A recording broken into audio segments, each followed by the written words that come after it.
Muy buenas, qué lindo volvernos a encontrar en otras Tratas de Stock, un espacio, como siempre digo, para aprender y para compartir, sobre todo si es de testing. Como el día de hoy que repite visita el amigo John Osorio, estuvo en la charla tipo mesa redonda que hicimos hace poco sobre performance, un conversatorio súper lindo que si no lo vieron, desde ya lo invito y por acá en algún lugar le ponemos ahí la tarjetita para que puedan acceder a verla y no se la pierdan, que estuvo buenísimo. Pues nos quedamos con ganas de seguir hablando de performance y ahí se motivó John para regresar, para profundizar capaz en 8 de los puntos, como dice él, que capaz no conozcan, o capaz sí, y si sí, pues reafirmamos conocimiento y refrescamos, que también está buenísimo. Entonces nada, bienvenido John, muchas gracias por acompañarnos una vez más. No, muchas gracias, Arcadio. Muchas gracias y muchas gracias a todos por la asistencia.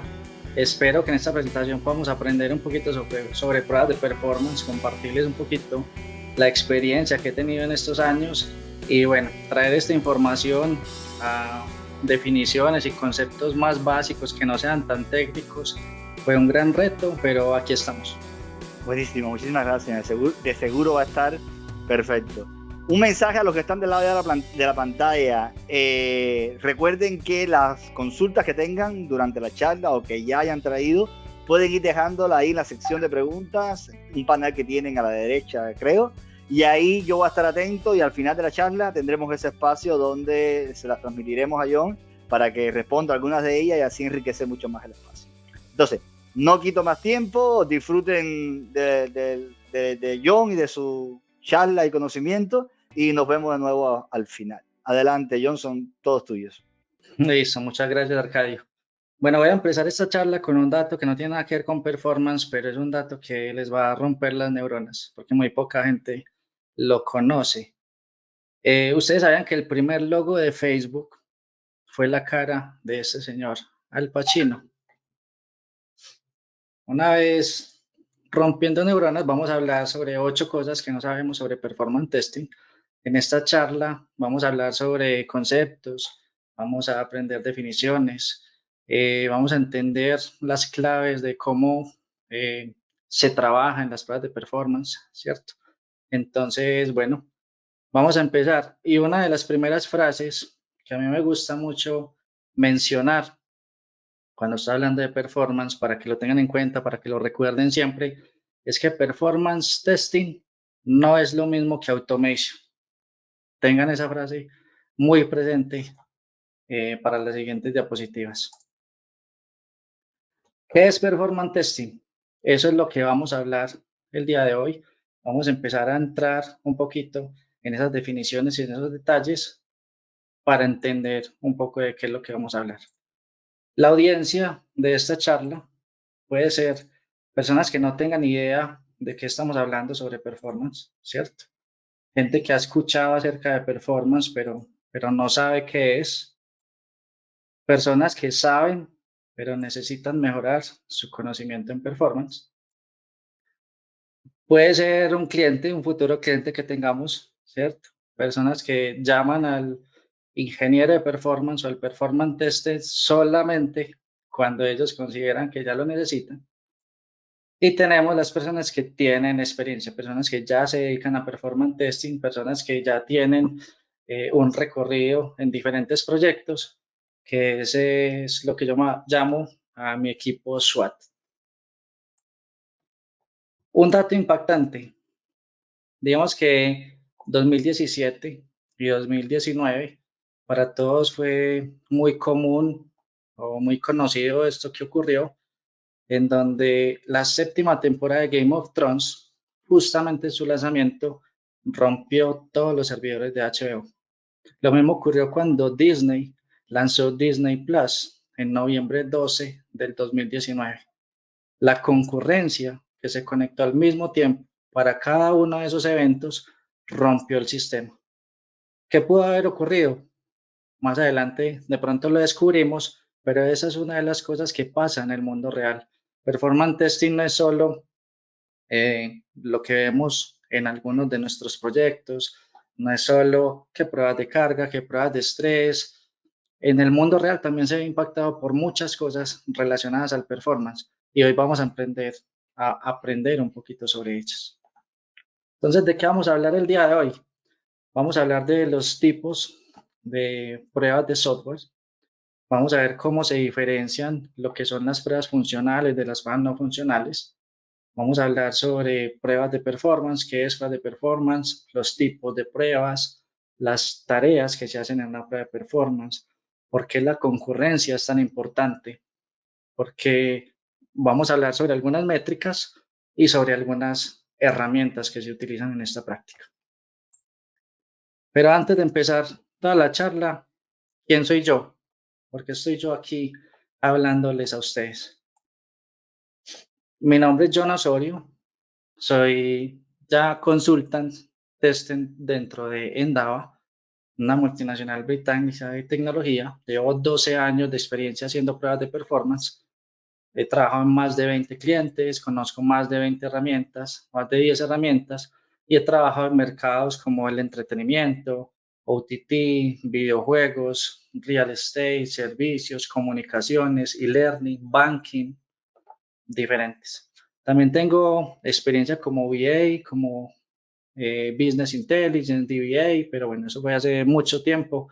Digamos que mi expertise en este momento son las pruebas de performance. Vamos a empezar la charla rompiendo varios mitos. El primer mito es la frase que les mencioné al principio. Performance será lo mismo que automation. Eso es uno de los errores comunes o de los términos que se encuentran muy comúnmente dentro del vocabulario que nosotros tenemos dentro de la práctica, y quiero decirles que no es lo mismo. Performance y automation no son lo mismo. El performance me sirve para medir los requerimientos no funcionales, mientras que la automatización o automation se enfoca en automatizar los test cases funcionales. ¿Qué quiere decir eso? Vamos a mirar un ejemplo.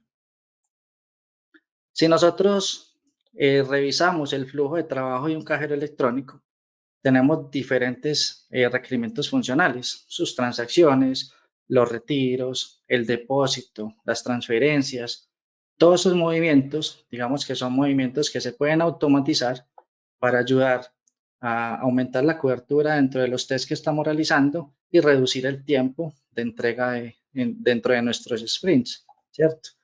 Esto en términos funcionales. Ahora, cuando lo vemos en términos de performance, lo que estamos realizando aquí es una evaluación de los requisitos no funcionales. Que la funcionalidad tiene que estar estable para yo poder hacer las pruebas de performance, sí, pero no es lo que yo voy a medir, eso es un prerequisito que yo necesito. Vamos a medir aquí la velocidad, la estabilidad, la escalabilidad, cómo esos requisitos no funcionales me están impactando a mí la arquitectura, cómo me impactan los componentes, cómo me impactan la red, los recursos de esos servidores, ¿cierto? Entonces, con eso rompemos el primer mito, la diferencia entre performance y pruebas de automatización.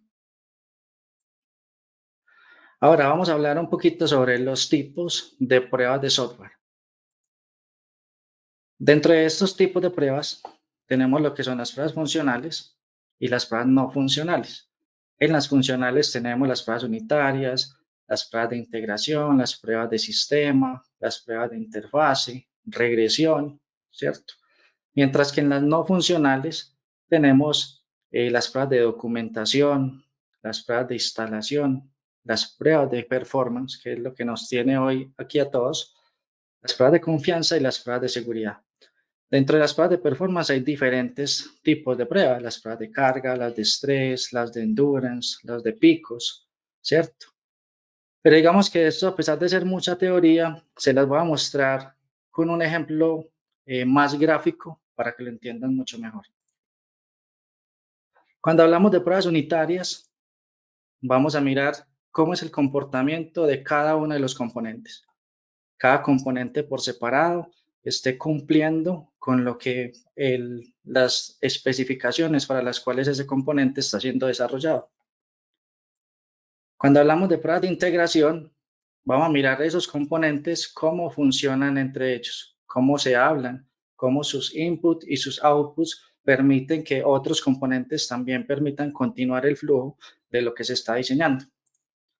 Cuando hablamos de pruebas de sistema, digamos que ya todos los componentes formando un todo tienen un comportamiento específico. Ese comportamiento específico tiene unos requerimientos de negocio y unas necesidades del cliente que deben ser evaluados en unas pruebas de sistema. Y tenemos unas pruebas de interfase, en donde cada uno de esos sistemas tiene que empezar a hablar con otros sistemas diferentes, conversar entre ellos y mirar esa comunicación, cómo se está desarrollando.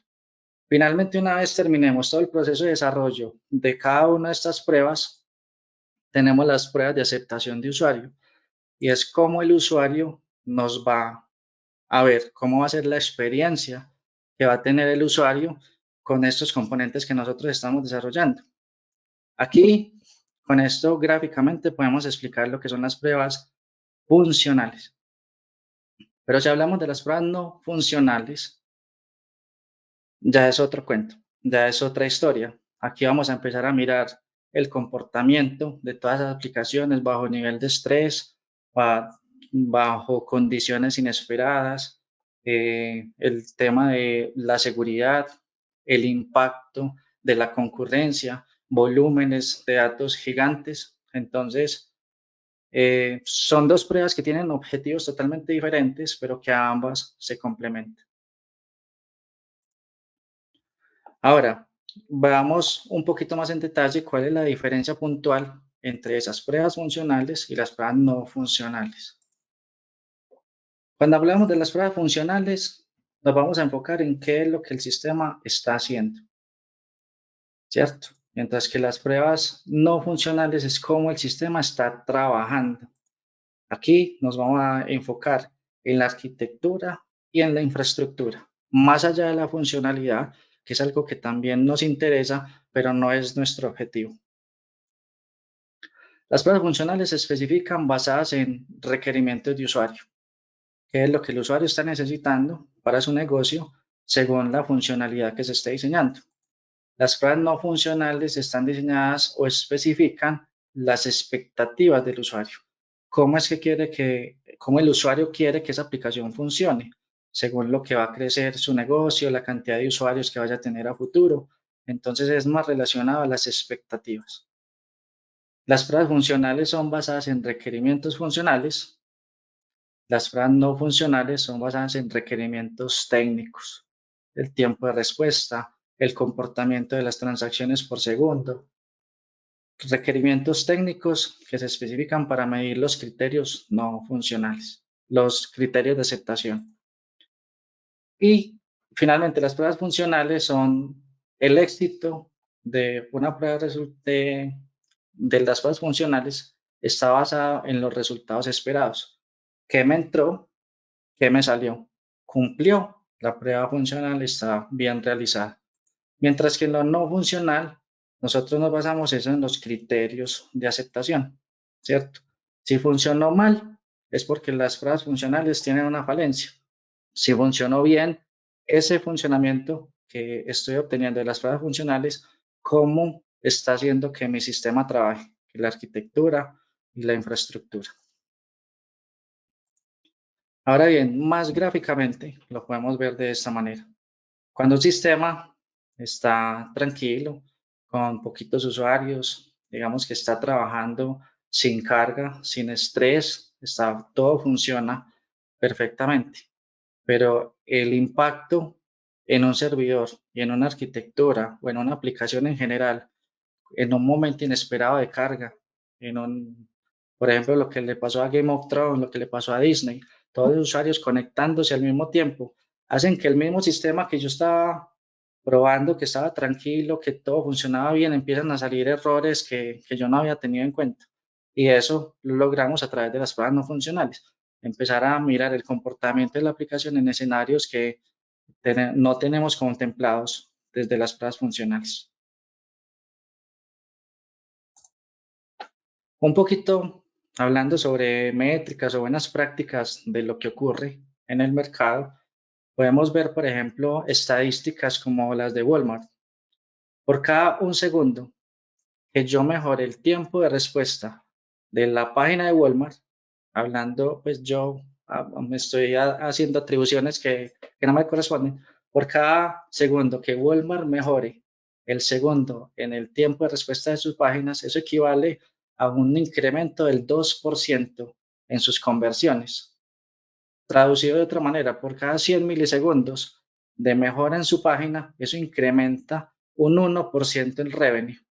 Entonces, digamos que a veces las pruebas de performance no es solo impactar el servidor, tumbar un ambiente, mirar cuál servicio se cae, sino que tiene un impacto económico dentro del cliente también, porque si el performance de su aplicación mejora, sus ventas van a aumentar, sus clientes van a aumentar. Todas estas estadísticas son medibles, todas estas estadísticas se pueden registrar para mirar su evolución en el tiempo y con eso evaluar el impacto que nosotros estamos causando en el negocio solamente con el fin, con el objetivo o con el requisito de mejorar el comportamiento de su arquitectura. Entonces, eso hace que las pruebas de performance durante el tiempo tengan mucha más, sean más valiosas. Pero bueno, estaba hablando de muchos términos, pero entonces, ¿qué es pruebas de performance? Vamos a ver qué es o qué no es, para que lo entiendan un poquito mejor. Las pruebas de performance no son técnicas funcionales, son técnicas no funcionales. Como bien los hemos descrito en los slides anteriores, la diferencia entre lo funcional y lo no funcional. Creo que ya con eso el tema se aclara. Las pruebas de performance no son para encontrar errores, no son para encontrar bugs, son para encontrar cuellos de botella. Los bugs y los errores se encuentran en la funcionalidad, los errores o cuellos de botella se encuentran en la arquitectura, en la infraestructura. Las pruebas de performance no son para tumbar una aplicación. Ese no es el objetivo de una prueba de performance. Aumentar la carga o hacer una prueba de estrés con el fin de tumbar la aplicación es un approach equivocado. Las pruebas de performance es para encontrar cuál es la capacidad que tiene mi sistema de crecer a la par del crecimiento de mi negocio. Las pruebas de performance no solamente se ejecutan al final del ciclo de vida de desarrollo de software. Se pueden ejecutar desde antes con una metodología de chip left para mirar cómo el código o los componentes que están siendo desarrollados están impactando la funcionalidad que ya existe. Se pueden hacer las pruebas para cada uno de los builds que están siendo partícipes en ese release. Se pueden hacer performance durante el desarrollo de cada uno de los deployments en esos release y se pueden hacer pruebas al final en la metodología Chip Write, en donde vamos a hacer pruebas de performance en producción. Entonces, no siempre lo hacemos al final, sino que podemos intervenir en muchas partes durante el proceso. Cuando vayamos a definir qué probar durante unas pruebas de performance, las pruebas no se enfocan, el scope de estas pruebas no es probar todo. Vamos a seleccionar cuáles son las transacciones principales del flujo, que en realidad es lo que me va a impactar el comportamiento del sistema. Si yo voy a hacer pruebas de performance en Netflix, yo no voy a hacer pruebas de performance sobre la información del usuario, que voy a empezar a hacer un script para diseñar el cambio del apellido, porque cuántos usuarios van a entrar a cambiar su información personal. Pero sí voy a hacer las pruebas sobre el login, sobre el streaming. Digamos que cada una de las aplicaciones tiene ese core que es lo que hace que la aplicación tenga valor, que es lo que el negocio genere dinero y ahí es donde nosotros vamos a enfocar nuestros esfuerzos. ¿Qué es lo que más, cuáles son las transacciones que más están siendo impactadas en esa aplicación para nosotros poder incluirlas dentro de nuestro scope de las pruebas? Ahora vamos a hablar un poquito sobre los tipos de pruebas de performance que existen. Inicialmente, toda prueba o todo proceso en este tipo de pruebas debe empezar por un baseline. El baseline, digamos que es el punto de partida para nosotros identificar el comportamiento actual de la aplicación y a partir de ahí identificar con la ejecución de otro tipo de pruebas cómo el sistema se está degradando. Si nosotros no tenemos ese punto de partida, no sabemos desde qué punto se empezó a degradar, no sabemos cuándo se empezó a degradar. Entonces el baseline siempre es muy importante hacerlo. No se necesita hacer un baseline con una carga muy grande, simplemente es como hacer un tipo de, de, bueno, de prueba base, se me olvidó la otra palabra que iba a mencionar, y a partir de ahí Smoke test, identificar el capaz. comportamiento real. ¿Perdón? Smoke, capaz, como pruebas de Exact- humo. exactamente, esa era la palabra. Hacer un smoke test para mirar que efectivamente la funcionalidad está estable, para mirar que todo esté funcionando de la manera correcta y a partir de ahí identificar el momento de degradación del sistema. Cuando hablamos de pruebas de carga, es muy común confundir pruebas de performance con pruebas de carga. Efectivamente, las pruebas de carga hacen parte de las pruebas de performance, pero tiene un objetivo muy específico y es que yo voy a realizar una inyección de carga para soportar mis clientes actuales. Yo no voy a medir lo que va a crecer, no voy a medir lo que tenía antes, no voy a medir menos. Yo voy a mirar el sistema cómo se está comportando en ese momento con los clientes actuales, ¿cierto? A raíz de eso, ya puedo empezar a planear diferentes escenarios para mirar crecimiento, errores, volúmenes y bueno, otros objetivos que van en otros tipos de pruebas.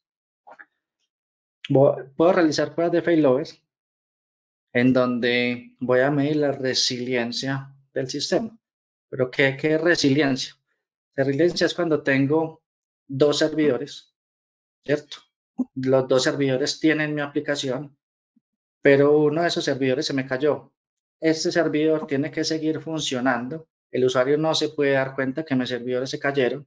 Mientras yo resuelvo el chicharrón con este servidor me tiene que seguir prestando la funcionalidad que el usuario necesita.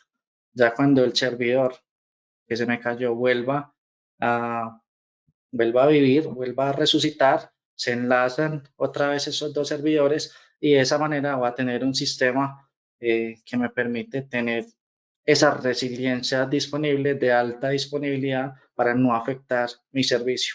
Yo puedo hacer pruebas de performance para mirar cómo es el comportamiento de ese tipo de sistemas de alta disponibilidad.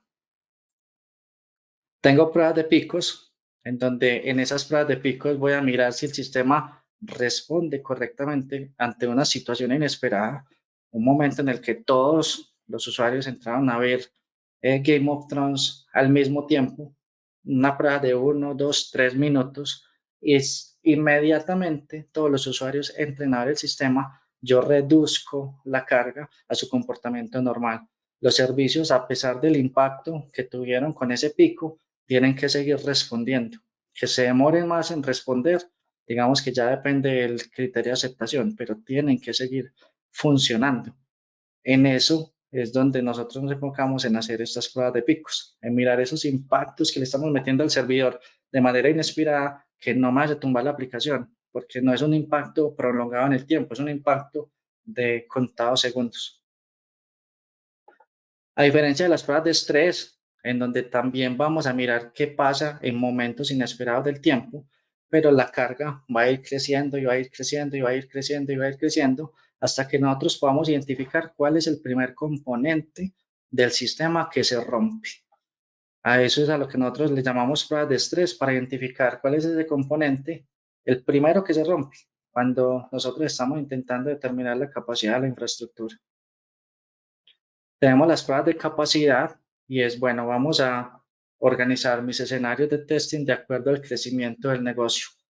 El cliente espera crecer durante los próximos 2 años, durante el próximo año, un 30% en su capacidad de clientes. Entonces nosotros podemos diseñar un escenario, modelar, hacer un flujo de trabajo de la prueba que vayamos a ejecutar para simular ese crecimiento de usuarios y de esa manera mirar si le hace falta recursos, si tiene que modificar la arquitectura, si tiene que comprar recursos o hacer configuraciones adicionales en caso de que la arquitectura esté en cloud y alinear todo lo que está por debajo del sistema para que soporte el crecimiento de ese negocio.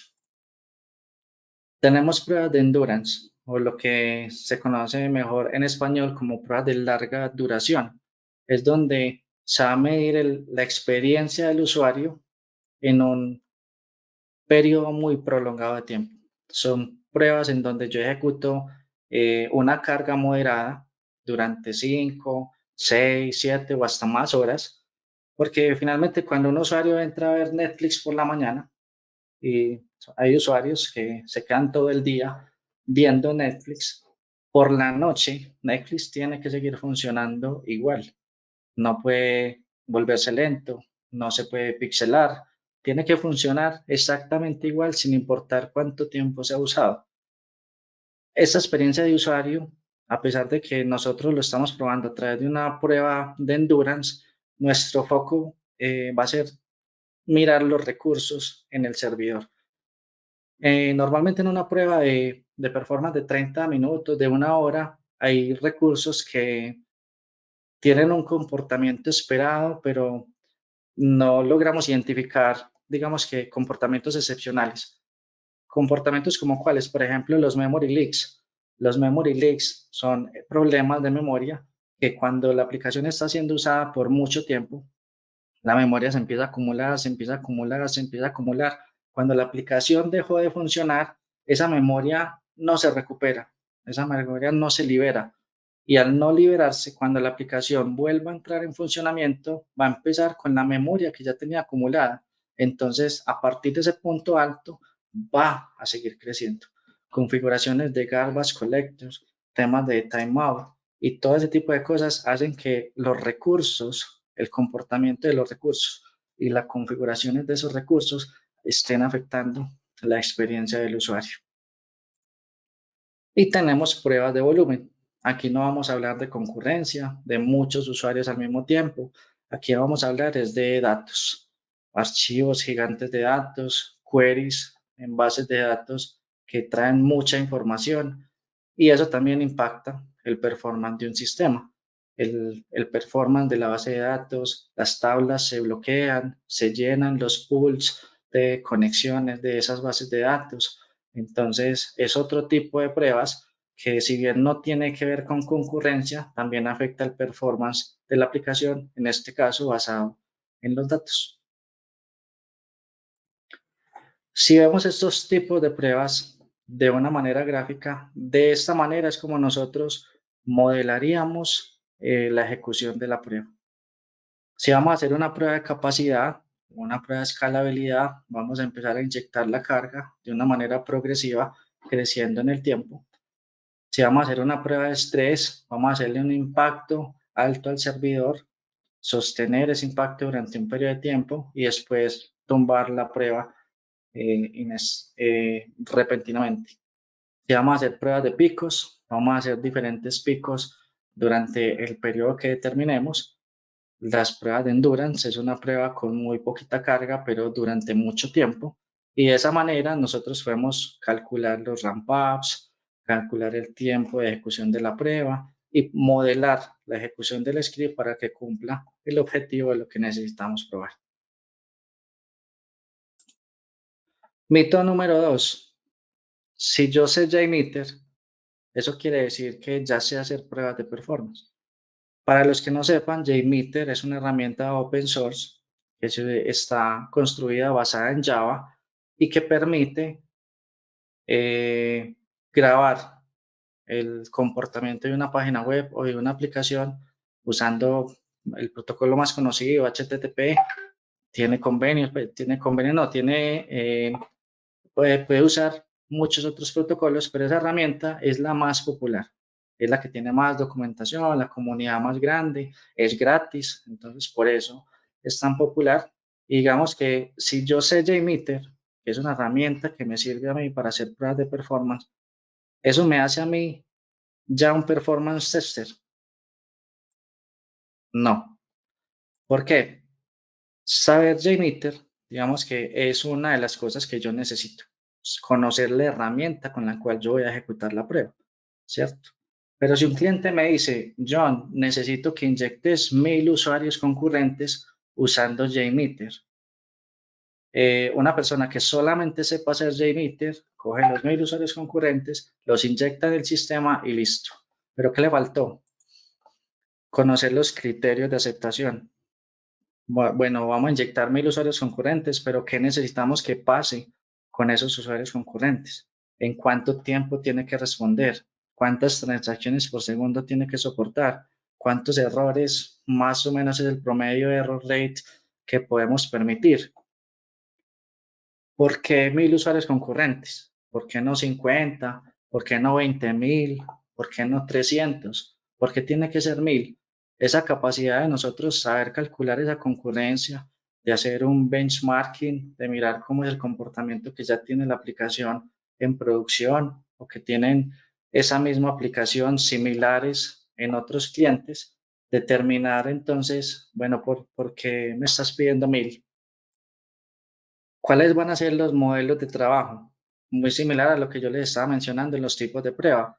¿Cómo yo voy a inyectar la carga? ¿Cuánto voy a crecer? Si voy a hacer unas pruebas de picos, ¿por cuánto tiempo? ¿Cuánto va a ser el ramp up de la ejecución de la prueba? ¿Por qué es importante estos modelos de trabajo? Porque lo que yo necesito dentro de una prueba de performance es simular el comportamiento real del usuario en producción. Si yo hago una prueba que nunca va a ocurrir en producción, estoy perdiendo plata y estoy perdiendo tiempo. Haciendo pruebas que, listo, vamos a inyectar 1000 usuarios concurrentes, pero en producción se conectan 60. ¿Cuándo esa aplicación va a llegar a 1000?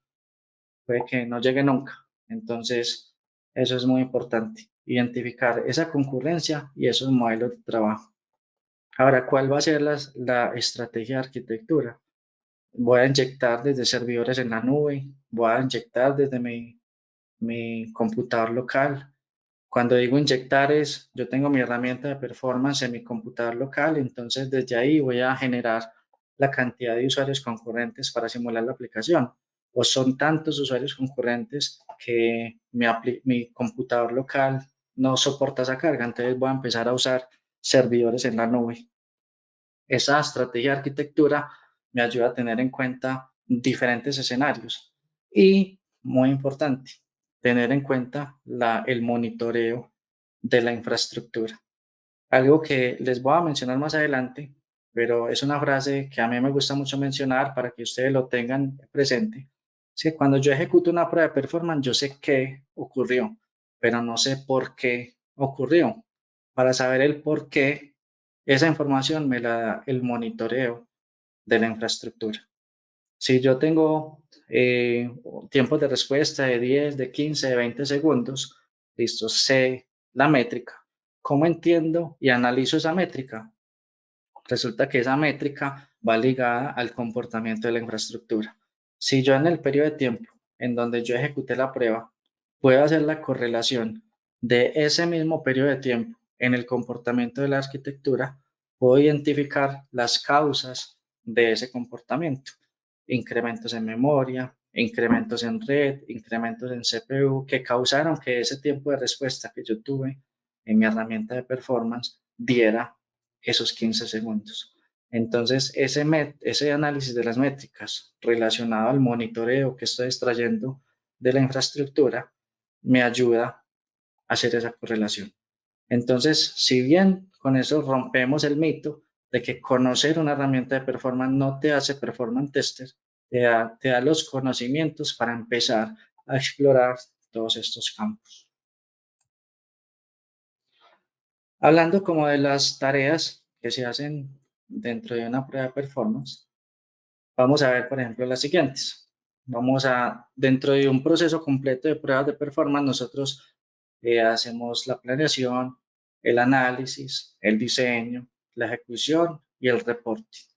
Si ven bien, dentro del diseño, tenemos aquí el test script and preparing execution. Tenemos la preparación de los scripts y la preparación de las ejecuciones. Solamente este punto, de todas las otras que están viendo ustedes en la pantalla, solamente este punto es saber JMeter. Nos falta definir los objetivos de la prueba, definir el plan, cuál va a ser la comunicación que nosotros vamos a tener, tanto con los stakeholders como la comunicación de los protocolos que nosotros vamos a diseñar. La aplicación funciona por HTTP, es una aplicación web común y corriente, o es una aplicación de mensajería que usa WebSockets, o es una aplicación que también es de mensajería, usa chats, pero usa protocolos UDP. Conocer esos protocolos también es muy importante. Mirar cuáles son las transacciones que vamos a probar. Como les mencioné al principio, esas transacciones más importantes de la aplicación, las que le van a impactar al negocio en términos de dinero, en términos de tiempo, en términos de experiencia de usuario. Los perfiles operacionales, cómo nosotros vamos a simular el comportamiento del usuario. Entonces vamos a crear esos perfiles cuando estemos diseñando los scripts y vamos a calcular la concurrencia de la ejecución que vayamos a realizar. Se hace la ejecución de esos diseños, se hace el monitoreo, se recoge la información y ya con todos esos datos se hace el análisis de las métricas, se identifica si esas métricas cumplieron con los objetivos que nosotros hicimos en la planeación, entendemos y analizamos los datos y hacemos el reporte de las recomendaciones. Un poquito gráficamente para complementar este punto, nosotros empezamos, identificamos cuál es el ambiente que vamos a probar, creamos los criterios de aceptación de la prueba, diseñamos los tests, miramos cuál es el servidor al cual estamos apuntando para impactar la carga hacia ese servidor, recogemos los datos y mostramos las métricas. Ahora, ¿por qué la concurrencia es tan importante? Y aquí ese es el punto más importante de toda esta charla. Si ustedes aprenden este punto, todo lo demás se aprende de manera mucho más sencilla. Y es lo más importante por lo siguiente. Cuando un usuario te dice, el cliente te dice, John, necesito probar 1000 usuarios concurrentes. El cliente siempre te va a decir eso porque él tiene 1000 usuarios dentro de su sistema. Eso no quiere decir que los 1000 usuarios vayan a ser los concurrentes. Nosotros tenemos que entrar a determinar esa concurrencia. La cantidad de usuarios totales que tiene un cliente en su sistema lo llamamos población. Y la concurrencia es el número de usuarios dentro de ese sistema que van a realizar lo mismo en el mismo periodo de tiempo, impactando el mismo recurso. ¿Cierto? Eso es la concurrencia. Veamos dos ejemplos aquí muy sencillos para tratar de extraer esa definición. Si tenemos este sistema en donde podemos hacer login, crear cursos, ver videos, tenemos la lista de todos los educadores, ¿cierto? Digamos que mi población son 300 usuarios, porque en el sistema están registrados 300 profesores, por decirlo de alguna manera. Mi concurrencia en este momento, en este periodo de tiempo específico, son 62. ¿Por qué 62? Si vemos en la plataforma, hay 62 personas conectadas. Es el 100% de las personas que están conectadas. ¿Y qué están haciendo? Están haciendo lo mismo. Están viendo videos. No están haciendo login, no están creando cursos, no están haciendo otra cosa. Están haciendo videos. Están viendo videos. ¿Qué quiere decir eso? Que todos están usando el mismo recurso. Esa es la concurrencia efectiva. A pesar de que son 300 usuarios dentro del sistema, solamente 62 son mis usuarios concurrentes. Ahora, en esta gráfica, vamos a mirar, tenemos 19 usuarios, que es la población de mi sistema, pero entonces, ¿cuántos son los usuarios concurrentes? Si nosotros miramos en esta gráfica, podemos mirar acá, solamente 6 personas, 7, perdón, con estas 6 de acá más esta, están usando este sistema de archivos en backend. ¿Cierto? Están usando este sistema de archivos de acá. Esa es la concurrencia de ese sistema de archivos. Son 19 usuarios los que tienen la aplicación, pero este sistema de archivos tiene 7 usuarios concurrentes. Ahora aquí, estos archivos en la nube son 10 usuarios los que lo están usando. Entonces, de esa manera nosotros empezamos a calcular la concurrencia, a determinar, bueno, yo voy a inyectar 50 usuarios concurrentes. ¿Por qué concurrentes? Porque van a hacer lo mismo cada segundo y cada segundo. Y de esa manera va a impactar el comportamiento del servidor. Veamos esa concurrencia de otra manera. En un sistema operativo, la concurrencia se observa de esta manera. En un periodo de tiempo determinado, yo tengo diferentes tasks o diferentes tareas que se están ejecutando al mismo tiempo. En este momento de tiempo hay una tarea. En este momento del tiempo vemos que hay dos tareas ejecutándose al mismo tiempo. En este momento del tiempo vemos que hay tres tareas ejecutándose al mismo tiempo. Eso es paralelismo, un sistema, una aproximación a la concurrencia en la ejecución de un sistema operativo. Pero si lo vemos en la vida real, vemos como en un aeropuerto o en una terminal de transporte tenemos 20 personas haciendo fila, ¿cierto? Basado en un sistema de colas, esta concurrencia identifica que solamente 7 personas están usando el sistema al mismo tiempo. A pesar de que hay 20 personas dentro del sistema, solamente 7 están usando la aplicación de la terminal. Entonces, aquí volvemos a lo mismo. No todas las personas que están usando mi aplicación son las personas que en realidad son las que voy a probar de forma concurrente. Ahora, ¿cómo se calcula la concurrencia? Entonces aquí tenemos que identificar que depende del estado en que nos entreguen el proyecto. Si el proyecto es nuevo, entonces vamos a hacer un benchmarking. Vamos a mirar otras aplicaciones en el mercado, qué concurrencia tienen, qué impacto, qué servidores, cómo se comportan esas aplicaciones en el mercado y de ahí tenemos un dato de referencia para saber cómo se va a comportar nuestra aplicación, teniendo en cuenta que deben de ser aplicaciones de nuestra misma área de negocio. Podemos tener analítica. Si tenemos instalado, por ejemplo, Google Analytics dentro de nuestro sistema, podemos empezar a extraer información de Google Analytics para mirar cuántas sesiones concurrentes tiene mi aplicación, cuántas sesiones, cuánto se está demorando el usuario en cada sesión, cuál es el flujo que está haciendo, cuáles son las páginas más impactadas. Entonces, esas analíticas también me ayudan a construir mi modelo de performance. Tenemos ya estadísticamente un cálculo de concurrencia llamado la distribución de Poisson. Ese es el cálculo que me permite a mí identificar la probabilidad de que un evento ocurra en un periodo determinado, ¿cierto?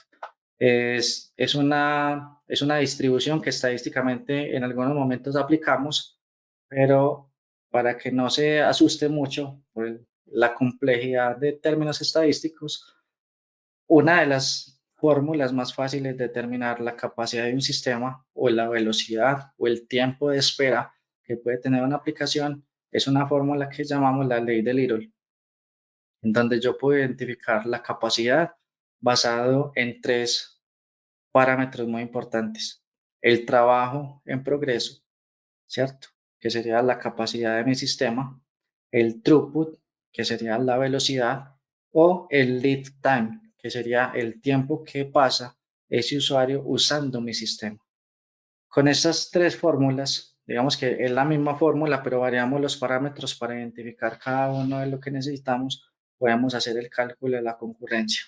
Y esta fórmula la vamos a usar en un ejemplo práctico. El ejemplo es el siguiente.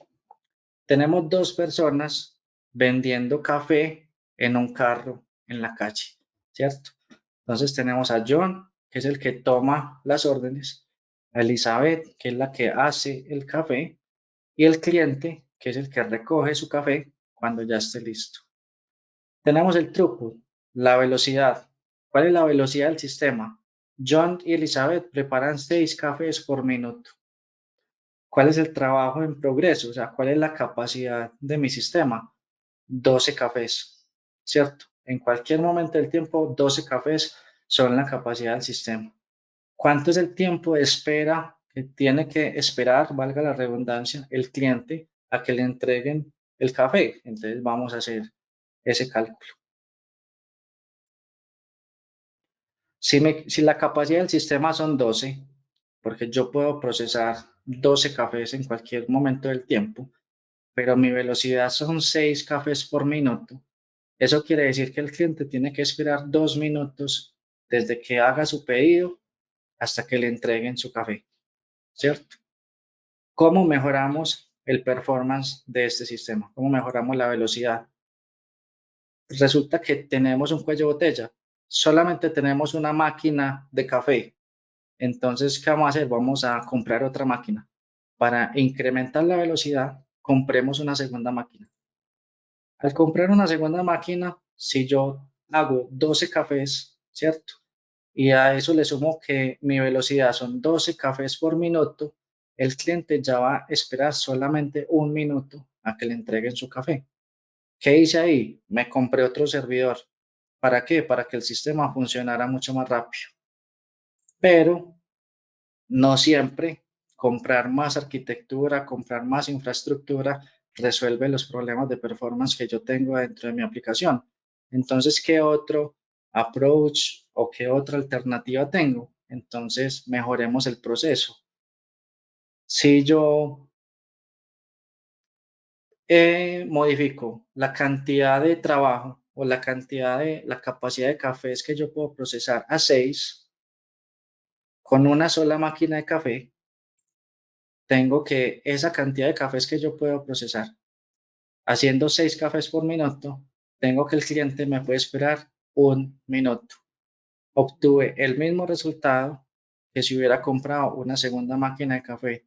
Pero ¿qué hice? Modifiqué el proceso. Entonces, mejorar el performance de una aplicación, mejorar la velocidad y su rendimiento no siempre se resuelve comprando más servidores, pagándole más a Amazon para tener infraestructuras más grandes. Solamente con mejorar el proceso puedo mejorar el performance, ¿cierto? Como lo vemos en este ejemplo. Ahora, este es un dato de lo que le mencioné en las primeras diapositivas sobre HBO. HBO estaba esperando que 12.1 millones de personas se conectaran a ver la temporada número 7 en 2017, ¿cierto?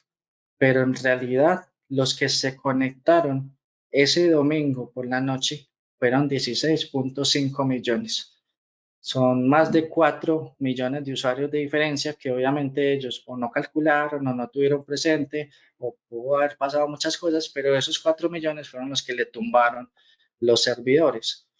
Finalmente, aunque estuvieran preparados para esos 4 millones adicionales, una vez la serie empezó a rodar y ya habían varios capítulos en proceso, 30 millones de personas fueron la estadística que ellos sacaron de las personas que estaban viendo cada capítulo. Entonces aquí vemos cómo la proyección del comportamiento de la aplicación tiene que ir ligada a los planes que nosotros realicemos en las pruebas de performance.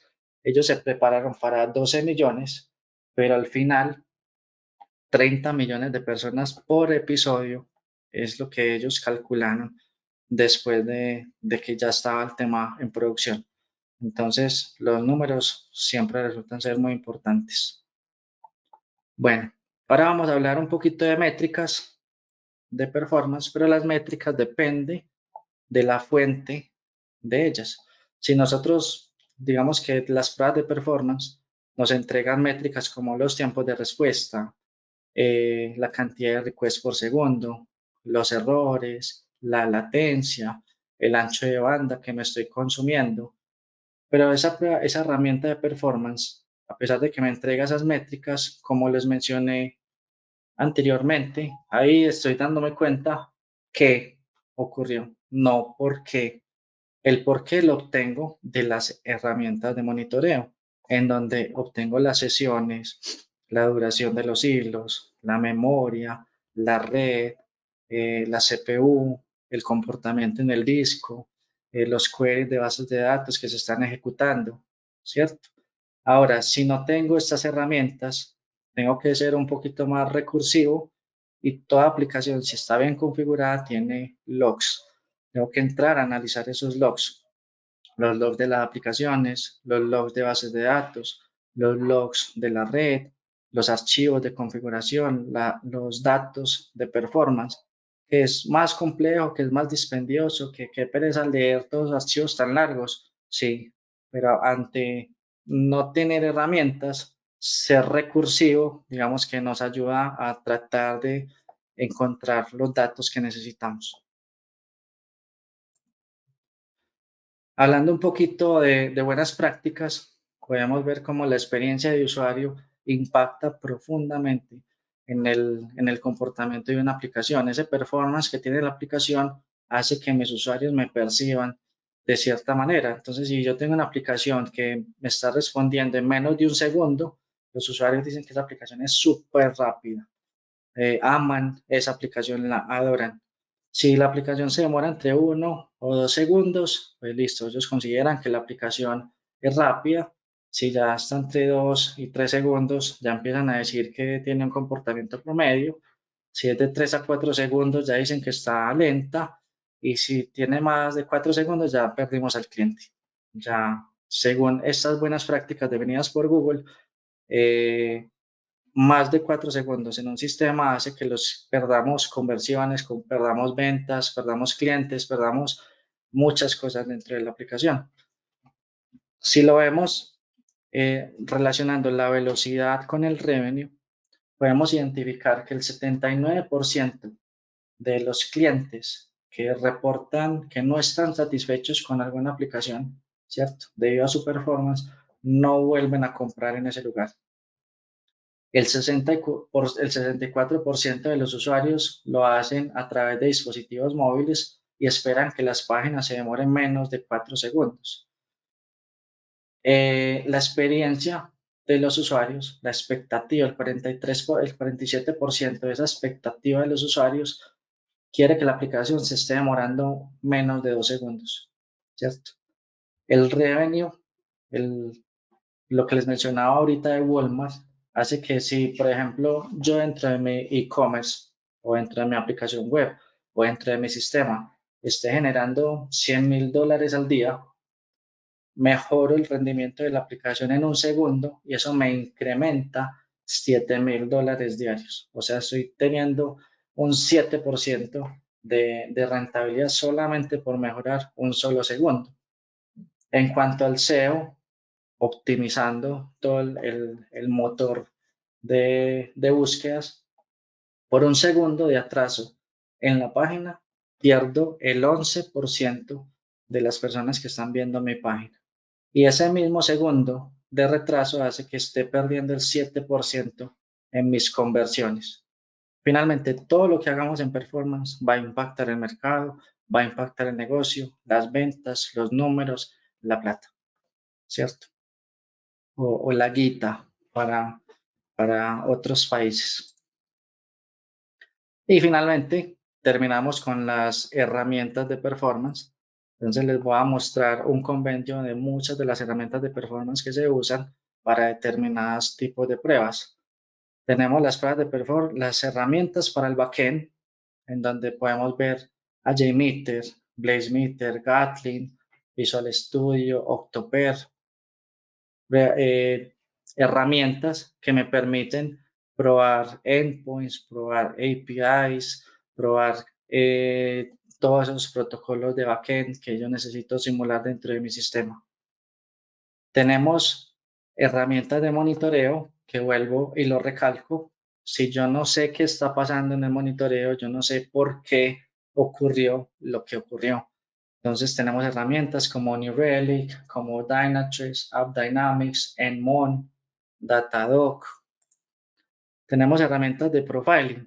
En este caso, el profiling se ejecuta para yo mirar cuál es la línea de código que está causando el mal performance en la aplicación. ¿Cuál es el query de la base de datos que causa que la X tabla se esté comportando de manera más lenta?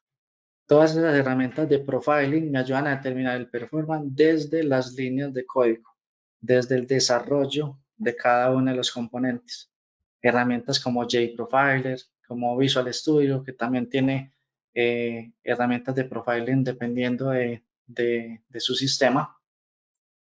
Tenemos herramientas de performance para el frontend, en donde yo voy a medir la experiencia del usuario cuando se conecta en el browser.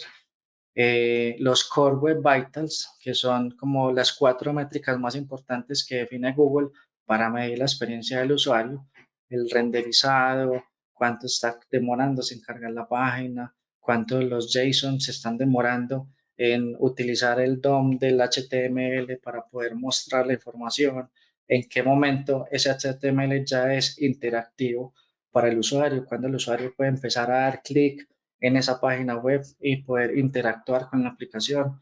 Todas esas métricas se miden con esas herramientas. Sitespira.io, Pingdom, Google PageSpeed, Web Page Test, Wislow, JTmetrix.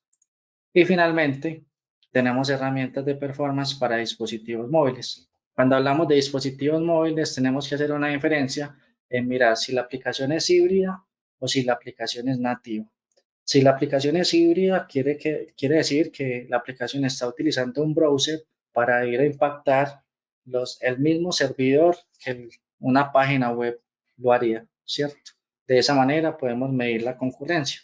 Pero cuando la aplicación es nativa, quiere decir que mi celular solo lo uso yo.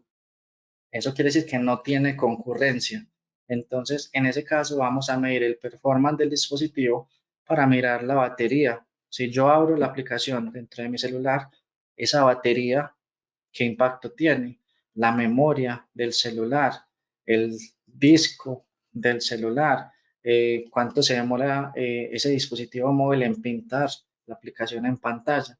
Entonces ya hay unos componentes específicos propios del dispositivo en donde nosotros podemos evaluar el impacto de mi aplicación en ese dispositivo, ¿con qué fin? Con el fin de mejorar el desarrollo de esa aplicación. Finalmente, ya con esto concluimos, ¿cierto? Vamos a ver unos bullet points, unos ítems de lo que aprendimos durante esta charla.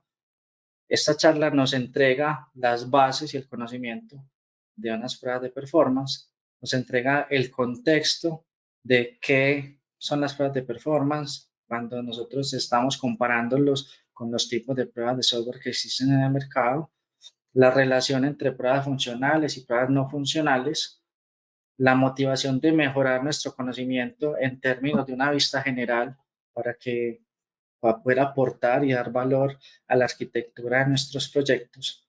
La visión para identificar que el mundo real también es impactado por los temas de performance. Vimos ejemplos de Walmart, vimos las dos personas que estaban trabajando en el café, en el carrito de café, el tema de Disney, el tema de HBO, la misión de crear esos escenarios para calcular una correcta concurrencia. Vemos el tema de la población, qué es lo que significa concurrencia, cuando vemos los ejemplos de la terminal, cuando vemos todo ese tipo de información. Y esto se convierte como en una guía para que los clientes identifiquen que hacer performance les ayuda a ellos a ahorrar dinero y aumentar sus ganancias. Entonces, con esto terminamos. Espero que les haya gustado mucho la charla. Eh, no sé, Arcadio, me imagino que deben de haber preguntas. Y sí, nos han llegado algunas ahí, igual estamos a tiempo, todo el que tenga algunas, estamos medio que justo en el tiempo, pero no importa, nos pasamos un poquito. Hay algunas que han redundado sobre todo porque has dado varios aspectos demostrando que es una prueba técnica que tiene su complejidad y su curva de aprendizaje, ¿no? Ahí nos dice, por ejemplo, Bruno acaba de escribir, excelente la charla, muy buenos ejemplos, así que bien ahí que hacértelo saber.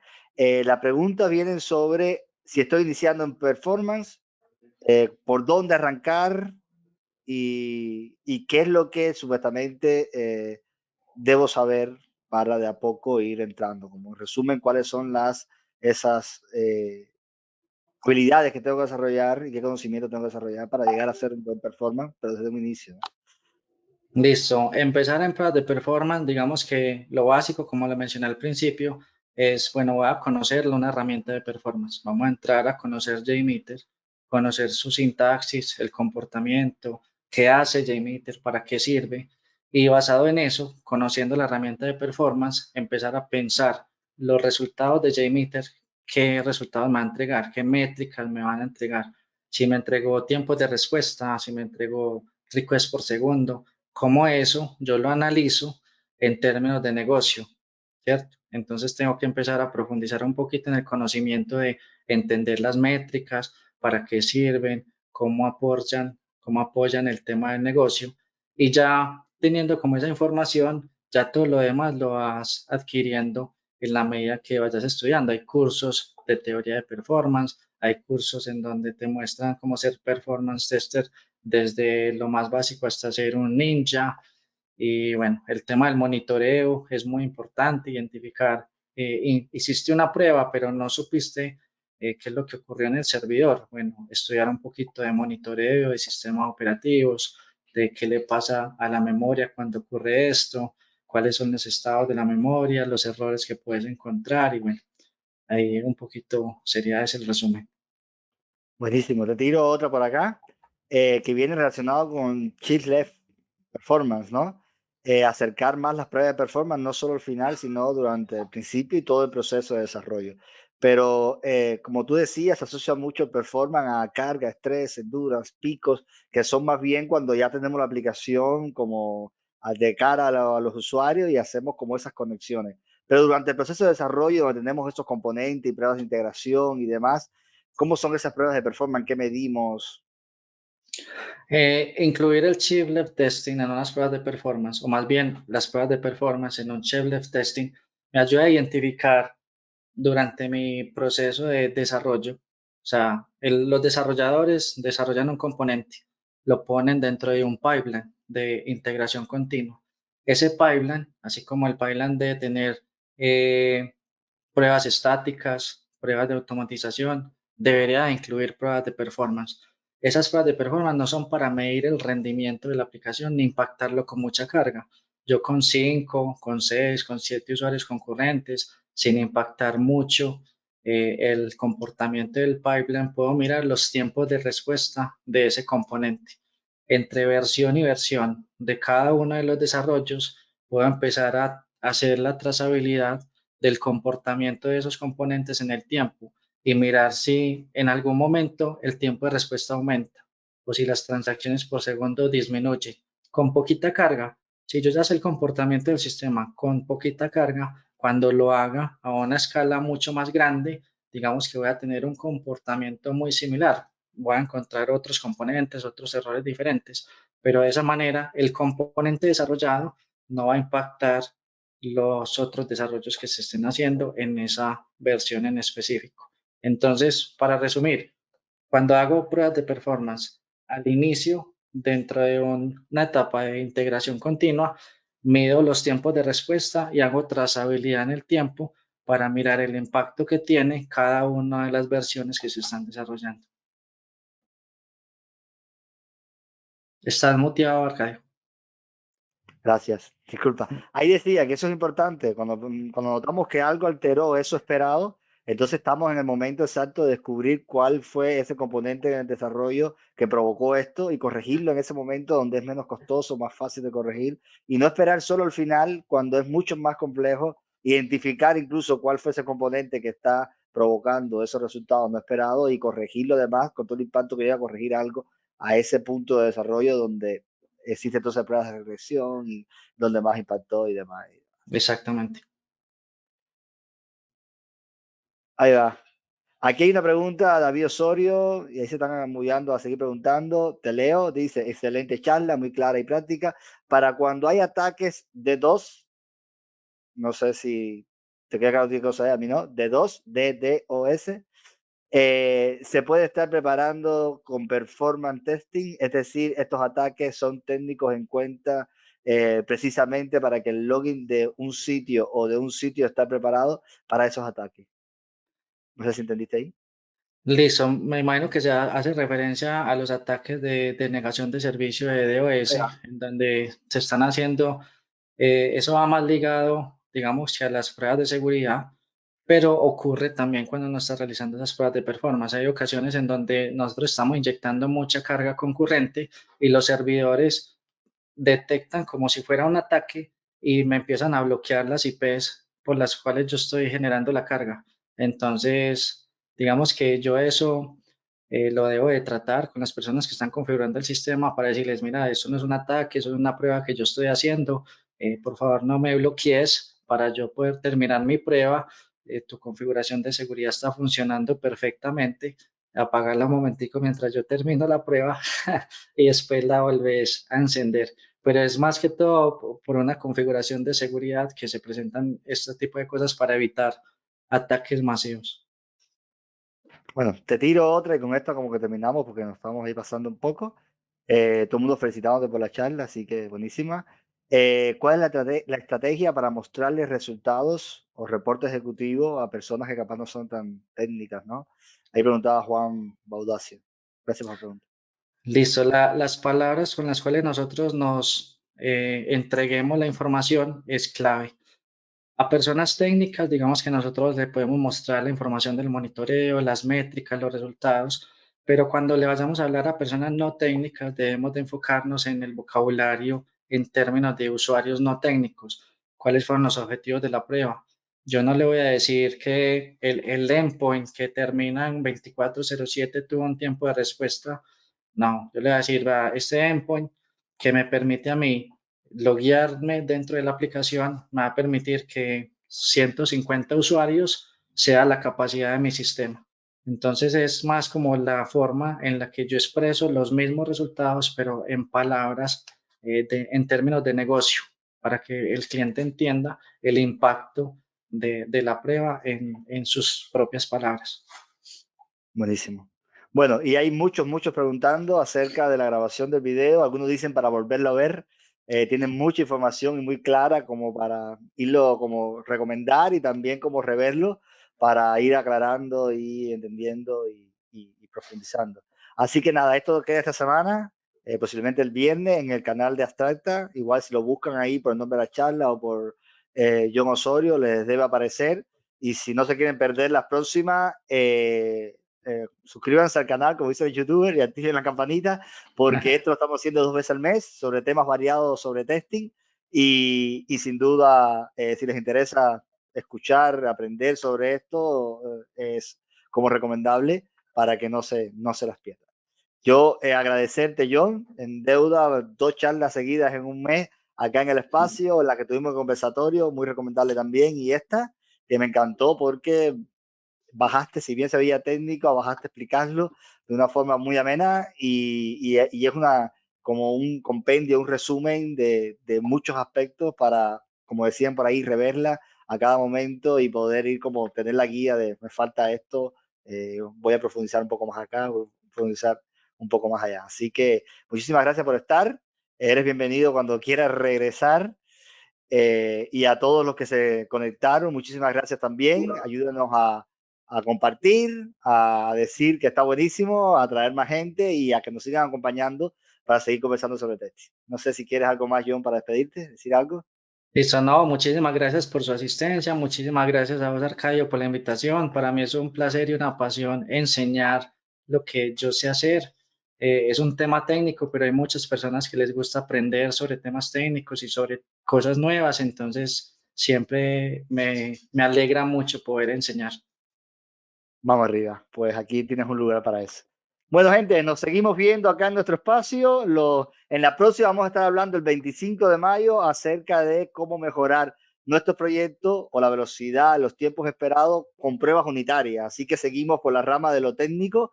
Si les interesa el tema, es algo que no hacemos mucho los testers, así que está buenísimo para saber qué se hace, cómo puedo llegar, qué aporta y realmente si mejora o no los tiempos en el proceso y la salida a mercado de los proyectos. No se la pueden perder. El 25 de mayo, pronto salimos con la divulgación.